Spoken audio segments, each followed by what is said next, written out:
Yo, what's going on, everybody? Keep on with some full color, and today we're talking about Trials of Mana. Now, I got it on the Nintendo Switch, however, it is available on the PS4. For me, this was quite the treat because I played, the first game I reviewed on here was Secret of Mana, and now we have this game, which is one of the Mana games, and also I played this game as well. Now, this game never came to the West, so in order to play it back then, you had to import it or play it by some other means I won't promote here. But let's just get into it. So we're gonna start the visuals. I always like to start that. The reason I got it on the Switch was because I felt that the Switch, it wouldn't overpower it. This isn't like Final Fantasy VII Remake or something like that, to where I would be a little concerned if I got it on the Switch, because I wouldn't be certain if the Switch could handle that. But when you look at this game, you could tell, like, hey, the Switch could handle this pretty well, and it did. It looked good. The environments look good. It looks very Mana-esque.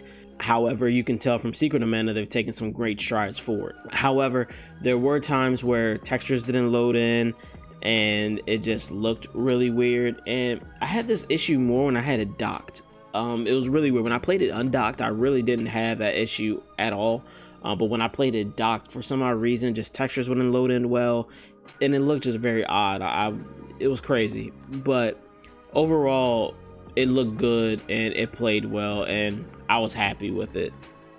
From there, let's move into the story. So the story is okay. If you've watched TV, anime, play games, you've come into contact with this story in some capacity. So with that being said, it's not a story that's going to blow you away. It's no brand new idea or anything like that. It is a good story, but like I said, it's nothing that it's very forgettable. So take that as you will. But the story direction, however, is very great. When you start the game, you have the option to pick 3 of 6 characters. You will pick your main character and then the 2 sub characters, and from there you will play through the main characters from that point of view until you get to the sub characters, in which you would then be able to have the option of seeing where that sub characters, how that story got him to you, and so on, and with the next one.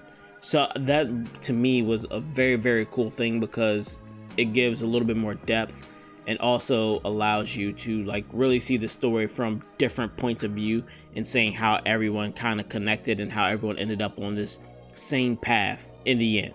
Also is dope because the other 3 characters that you don't recruit, you will run into them at some point and you will see them. Now, you don't get that I know what your story is type feel. You don't really get to see what their story is because you didn't recruit them. But it is cool because you do see these other characters that you didn't recruit, and they're on their journey as well, just without you. Really, really dope to see that they're working on their own subplots without you and trying to figure out, how to do their thing. I really, really enjoyed that. And in terms of replayability, it does make you want to even more want to go back and pick those other 3 characters and see, everything, to see the story from different points of view, or see different interactions between characters. And from there, I guess I'll go into the voice acting and the sound. A little let down. I don't want to throw a lot of shade here, but the English voice acting, some were better than others, so it was like this weird inconsistency, I suppose. It wasn't like just bad all around, or decent all around, or whatever. It was like spiky, really weird. And I've always hated that awkward pause in things. It just comes off as weird. Now, I know that they want the subtitles to run through so that you can like read, I guess. I don't know why these pauses exist, but the pause I'm talking about. It'll be like, Crimson Knight, I'll kill you if it's the last thing I do. Pause.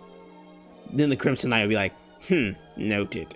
And it's like, all right, it doesn't feel very natural. It feels like really weird and awkward. So overall, like the voice acting was okay, better than most, decent. It's enough to not, it's cringy, but not cringy enough to make you just turn the whole thing off. The BGM is really good though, the battle music, everything about that. It's very Mana-esque, and once again, I mean, it's good. It's nothing that is it going to be forgettable, so that's not really where it's going to be at. Where it's going to be at is with the gameplay. Now, the gameplay is very good. I've always enjoyed the free roam battle type. Comes some issues. The first being, if you want some format of a challenge, I highly encourage you to put it on the harder difficulties. Reason being, on the easier difficulties, you do have the ability to dodge, and the ads have what I like to call lines of intent. You will see where an ad is going to attack at. However, on the harder difficulties, You know, you will see those lines of intent still. However, they will do a better job at ensuring they put you in a bind of sorts. You know, 2 ads will kind of have 2 different lines of intent, but it'll put you in a way to where it's very hard to dodge. You know, especially if you're in the middle of a combo, it kind of puts you in a way where you're not trying to get hit. And even ads have kind of combo attacks, which is pretty cool. Now, for your actual characters, they have a bunch of things at their disposal. And level 18 is where the game really opens up, where you get your class. So up till then, you're kind of just like learning the battle system and learning what combos you have at your, you know, disposal up until that moment. But when you hit level 18, it'll really open up for you. But because I try not to spoil things, I won't really go past that point. I'll just talk about kind of like the base. So you'll get skill points for every time you level up, and you can put those skill points into several different trees. Those trees, depending on how many skill points you put in, will give you an ability. So for instance, Hawkeye, who is the thief class, he can get the ability Enigma, which makes him harder to hit. I can't talk. But it makes him harder to hit, so that skill is for his class. However, some other classes can utilize that skill. However, there are other skills that you can get with one character that can be shared through all. Things like increased HP or better item drops, things like that can be shared between characters. They're not class specific. They're, you know, just very neutral things that you can equip. And with that comes a lot of playing around with the skills that you can get and how to utilize them to do big damage at moments with Duran's counter and break armor abilities, just things that will allow you to go in and really just try to do a hell of a lot of DPS. Not only that, but we have a system I really like. Now, the game may have told me how to do this in a really well capacity, but I think I just wasn't paying attention. However, I will say that you can assign things to a hotkey, essentially called the ring system for them. So essentially what you'll have to do is you'll pull up your ring, you'll hold down the RL button. So you go over candy, you hold R button, and then you assign it to whatever button you want. All healing items will go to the lowest person on the totem pole. So if you have 27 HP and your other party mate has 24 HP, they will get the healing item if you just throw it. Now, one good thing about this though is that there's no real like cooldown in terms of using items. I mean, you could just spam items. You just have to go through the animation. I suppose that is the cooldown. There is no other cooldown for using items, so you're not necessarily penalized for. However, if you do see one of your teammates getting ready to get hit by a boss is like ultimate attacking, you know, with their health, they're gonna get one shot with this, you do want to go into the actual menu and pick who you want to throw it on, because otherwise, like I said, if that party mate has more HP than another one, the lowest person is gonna get it. So in terms of like, you know, picking and gameplay and strategizing, it can be a nuisance, but for the most part, it is very helpful. You can also assign moves to this ring. I mean, you can pretty much do whatever you want with it, and it's pretty open for whatever you want to do in terms of that. But like I said, level 18 is where the game really is going to open up, and because of that though, it does feel a little monotonous at times. Like, it does feel stale, like, oh, okay, boom boom boom boom boom boom boom boom boom, done. And it does feel like you kind of just do that over and over and over again. Sucks, but like I said, level 18 is where you're really going to start to open it up at in terms of the combat and really kind of making your class character. Now, a bad thing about that, this whole combat system, the cameras.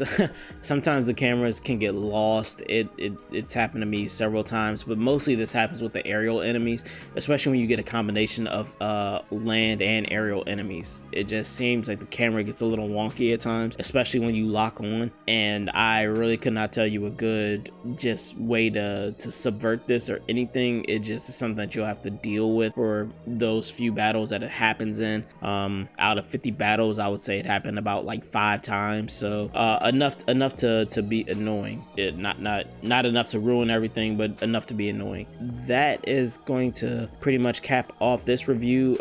Conclusion, like, if you're a Mana fan, you know, you probably already have this game, and I would highly recommend it to you. If you're not a Mana fan and you're looking for a JRPG to get into, I would say to get it, beat it as quick as you could, and then trade it back in. It's not something that I would like recommend holding on to or anything like that. If you are just looking to play it, you could also just wait until they mark it down at some point with a flash sale or something like that. But ultimately, like, I think it's a really good game, but it's not good enough for me to say like I would recommend you to spend, you know, top dollar on. It's not that good in my eyes, but it is still good. It is still fun. And if you have a Switch, I highly recommend you get it on the Switch, just because it's just really nice if you're just, you know, headed to go do something, or, you know, headed to go to another room in the house, or, you know, whatever, wanting to play while you laid in bed. I don't know what your setup is like, but, you know, it's just that flexibility of portability, and that's something I've always loved the Switch for. So with that being said, ladies and gentlemen, that is my review of Trials of Mana. Good game. Check it out, trade it back in, or wait to check it out when the price goes down. But with that being said, ladies and gentlemen, I hope everybody's doing well, in good health. As usual, you know the drill. Peace, be easy, be blessed.